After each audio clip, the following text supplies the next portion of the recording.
Hello, Car Bloke Billy Smith here. Here to talk to you about some news.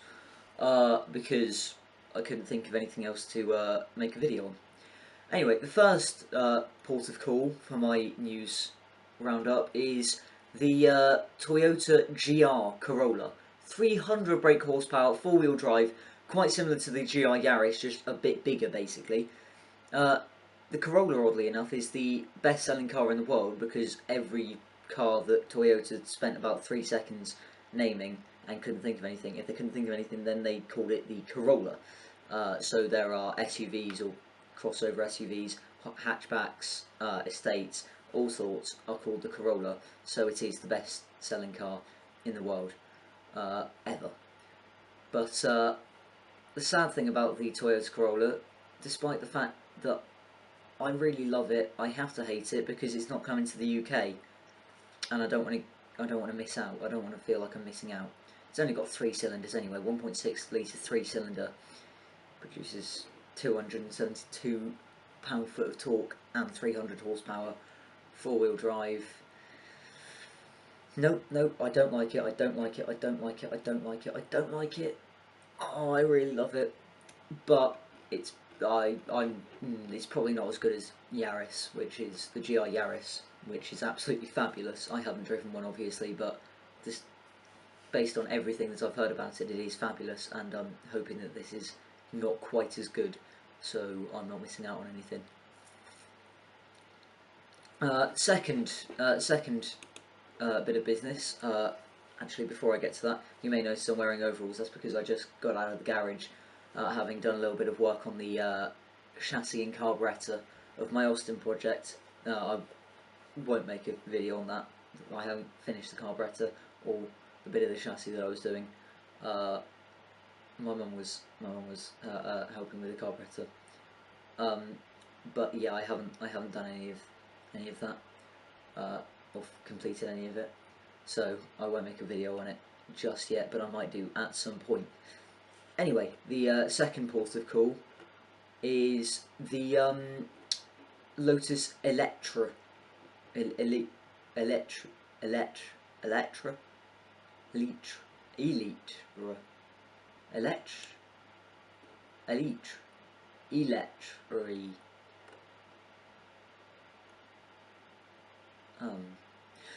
The Lotus SUV has been introduced this week, and oh, it makes me so sad to see Lotus make an SUV, because I really respected Lotus for their lack of SUVs. I really thought well done to them for not going for the easy money and making an SUV.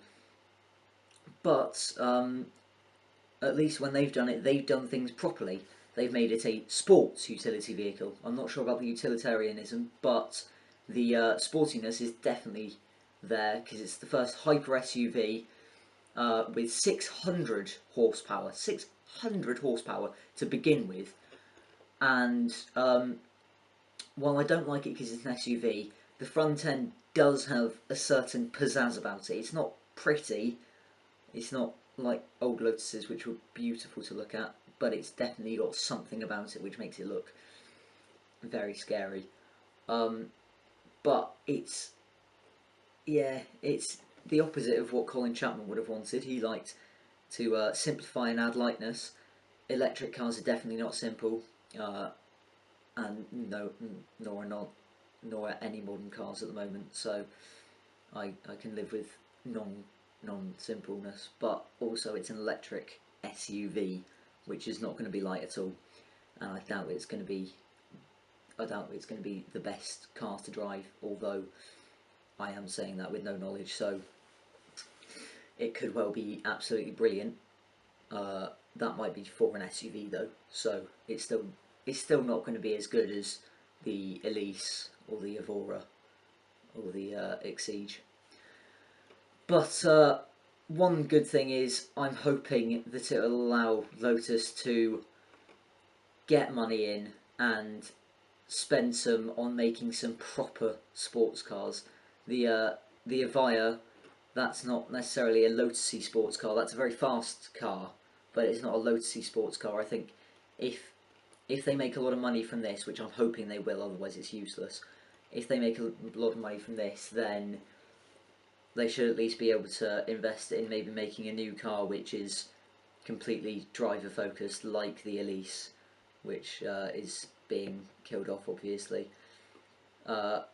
And hopefully they are the first people to make a fairly light electric car, as in similar to petrol, a petrol similar car, because at the moment all electric cars are heavy, and I haven't driven any, so I couldn't tell you about the handling, but from what I've heard, petrol cars are still a bit better.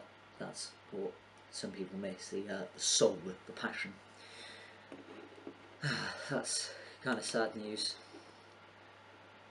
And for my third piece of news, it's Formula 1 news this time. Las Vegas is going to become a race for the 2023 season of Formula 1.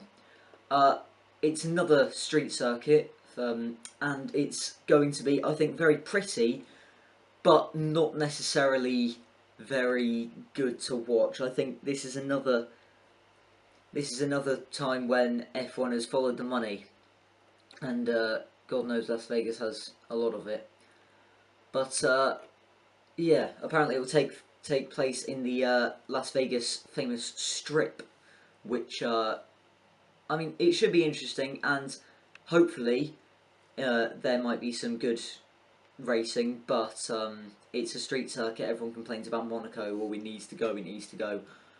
Monaco is historic, and drivers know that they like driving on it. This is brand new, and who knows how it will be to drive. It could be absolute poo, and it could be absolute poo to watch. It may just be a money maker, in which case, who knows. But it's not the first time Las Vegas has been the host to a Formula 1 car race. There has been a Caesar's Palace Grand Prix, which ran for 2 seasons in the car park of the hotel complex, but I don't think that wasn't very successful. I'm looking at the layout of the circuit right now on my laptop, and it does look quite boring, if I'm honest. It looks, yeah, it's just one long, fairly straight bit, a right angle corner, which is never fun. Bit of a hairpin, and then down another straight, another right angle, gentle curve, up and around, and then you're done.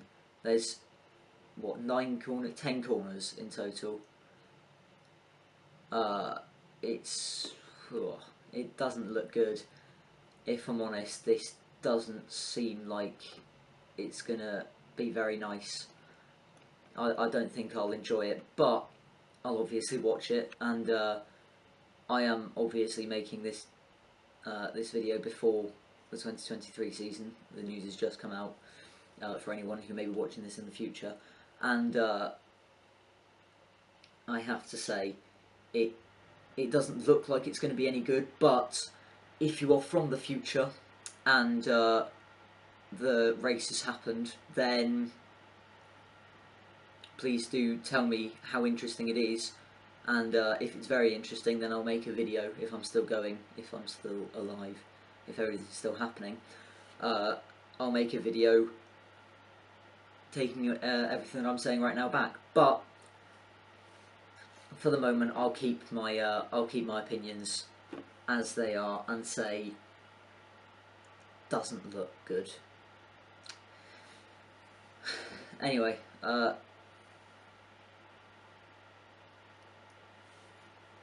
sorry, I just need to break for a drink, which brings me on to mugs. Who else loves mugs? I love mugs, and I love artistic mugs like this one. This is a Porsche 917 racing in the wet at Le Mans. It's obviously a painting. I got it at Brands Hatch, and it's a really good mug.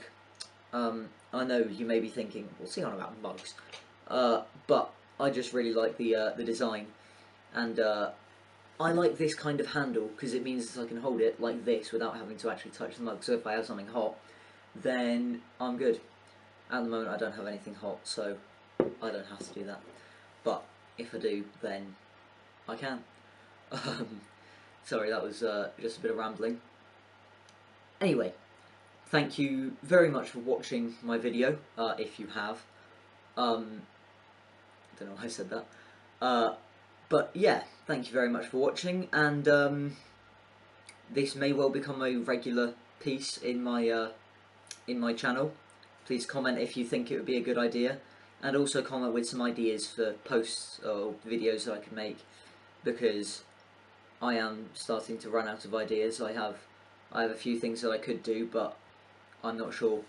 I want to hear your opinions first, see what sort of things you would like to see. Obviously, it can't be anything like do a Top Gear challenge and go to Canada and make your way down to Mexico in an Austin Allegro, which has failed its last MOT, or something like that, because obviously I don't have the budget for that, and I can't drive. But within reason, please do comment what videos you might want to see next, and until then, bye.